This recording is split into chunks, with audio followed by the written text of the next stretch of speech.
Saudaraku, baru-baru ini Livi Renata mengungkapkan ketidaknyamanannya saat datang ke podcast Deddy Corbuzier. Memang pada pengalaman pertama Livi Renata datang ke podcast Deddy Corbuzier, ia merasa senang.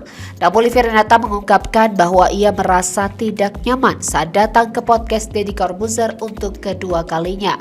Diakui Livi, dulu memang ia senang diundang ke podcast Deddy Corbuzier. Terlebih ibunya juga penggemar berat Deddy Corbuzier. Namun hal itu berubah setelah dia datang kedua kali sebagai bintang tamu. Livi lantas menjelaskan mengapa dia sampai merasa diremehkan saat datang dan menjadi tamu podcast tersebut.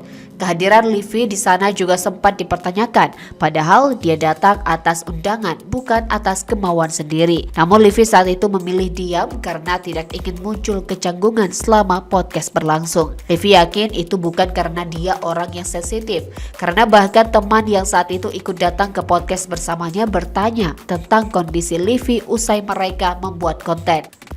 Hanya saja karena setelah podcast itu Deddy Corbuzier meminta maaf kepadanya. Livi akhirnya berpikir bahwa hal yang dilakukan oleh Deddy Corbuzier selama podcast adalah lelucon.